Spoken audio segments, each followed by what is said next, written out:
the newest tourist attraction in Camarines Sur. Ang San Bernardino mahihiling sa Banwaan kan Calabanga, Camarines Sur. Ini sarong ideal place para sa summer vacation nindo. Ini man suited para sa reunion, family gathering, asin ano pa man nakasalibutan. Mantang sinda igwaning function hall na kayang iakomodar ang all types of occasion. Maliban sa magayon kaning ambience, igwaman sindang affordable, modern kubos, asin cabanas na perfect para sa ultimate bakasyon grande nindo. Igwaman sindang ibang services na ino-offer, aron kang kayaking, boating, fishing, na mas lalong makapaugma sa banding nindo kan sa indong amiga, kapamilya, asin mga padanga. Igwaman sindaning playground, swimming pool, massage pools na pwedeng maging banding place nindo. Orgulyo man kan San Bernardino, Calabanga, ang sa indang restaurant, mantang ang mga kakanon na kinikater ninda, asin inihahatod sa indang mga customer, organic, asin good for the heart. Nahali man mismo sa indang greenhouse, na yaon man lang sa compound pan resort.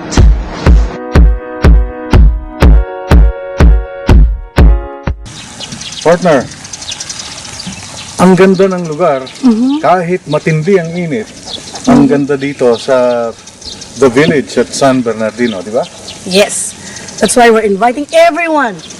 Nasamahan tayo dito sa San Bernardino Village na pag-aari ni Congressman Louis Villaferte.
Magandang hapon mga kaibigan.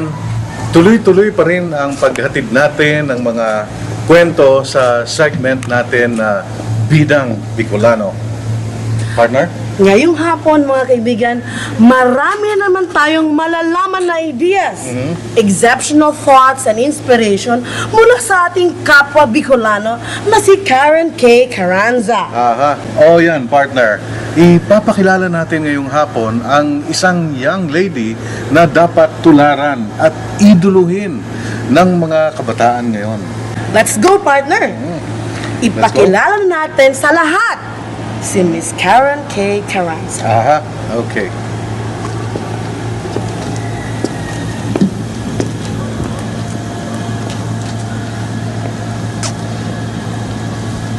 So, partner, this is the young lady who we have rooted about, and Karen, I would like to welcome you dito sa segment natin na Bidang Bicolana. Yes, Welcome, and also Karen. Miss M is welcoming you same way and thanking you at the same time for being with here this very afternoon. Thank you very much po sa inyong dalawa. I am very much privileged to be here as your guest interviewee for this afternoon. Ako po si Karen K. Carranza and I am 22 years old. I am from the University of Nueva Cáceres and a fourth year financial management student and the SBA financial accounting student. You know, And yeah, go ahead. And yes po, as a Bicolana, it is my pride to be the very first winner sa isa pong regional competition in national newscasting competition. At ako naman po talaga ay natutuwa at napanalunan ko po ang contest na ito. You know, it's interesting, partner. Okay. Na Karen here is a financial management student. Yes po. Is And at the it? same Yes, time, po. And yet, she was able to join a contest, the one that you just mentioned, and she bested students who are in mass communications, in development communications.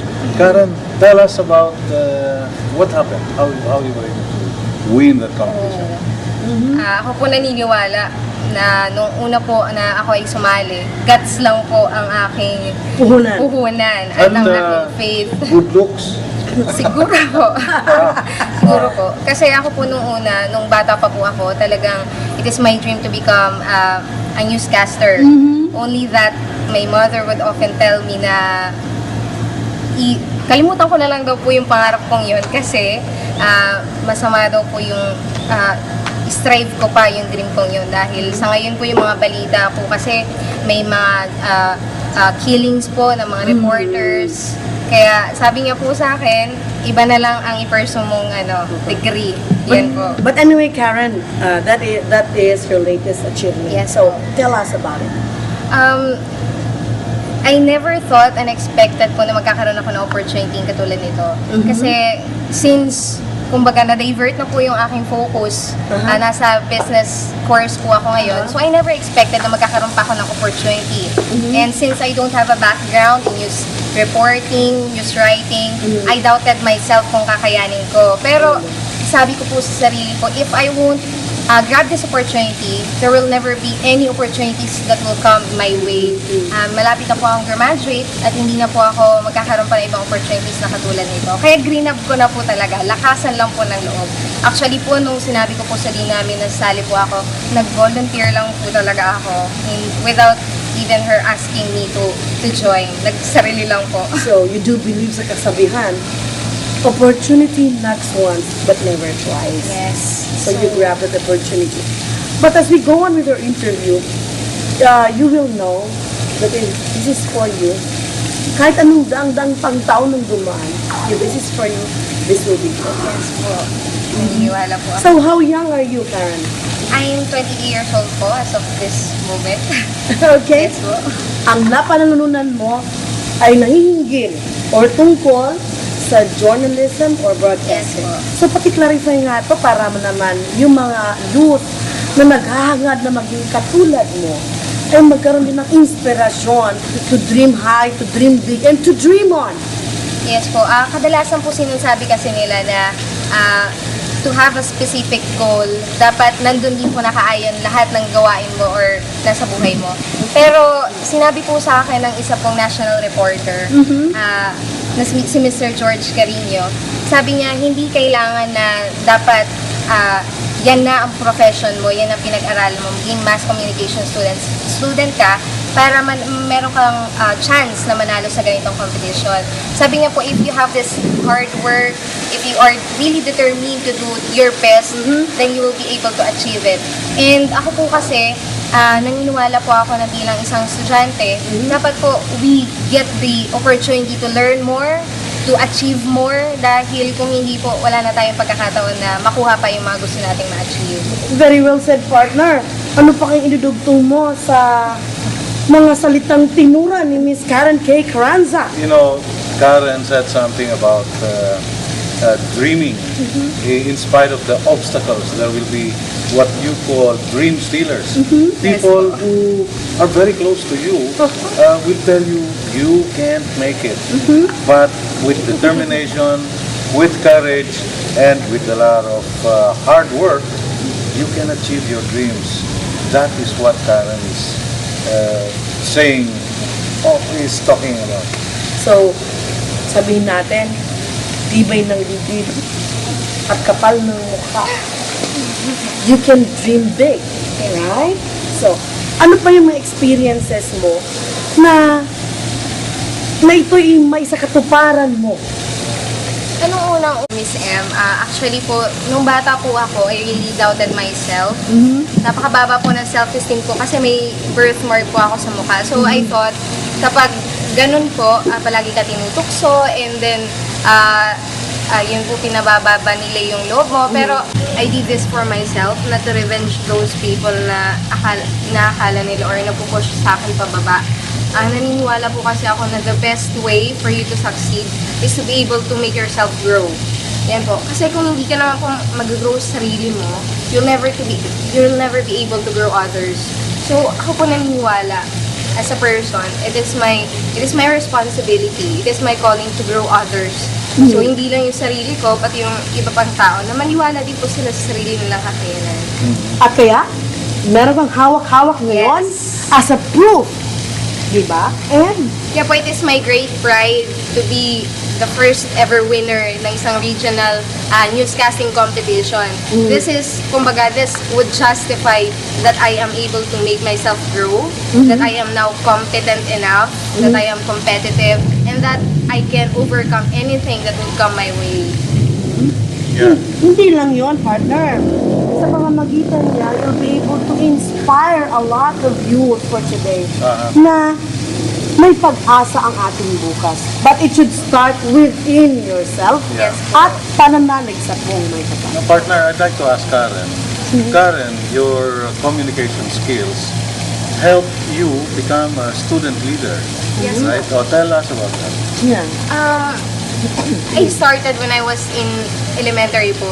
I actually was always, yung napipili pong class president. But during those times po, nung elementary pa ako, parang hindi ko pa po ganong feel. Kasi akala ko po pinagtatawanan lang nila ako. Kaya gusto nila akong asarin na, ikaw na mag-president. Pero hindi po pala. As I have entered my high school education, nagkaroon po ako ng confidence sa sarili ko na kaya ko palang mag-lead. Meron po pala ako ng gift of leadership. So, there started my leadership experience. So, I was the high school president of the student council. And now po, I am the university student government president of our university. So, ito na po, this is my time to grow others. Yeah. Now I'm giving you back the floor to give your last message to all the Bicolanos who are watching right now.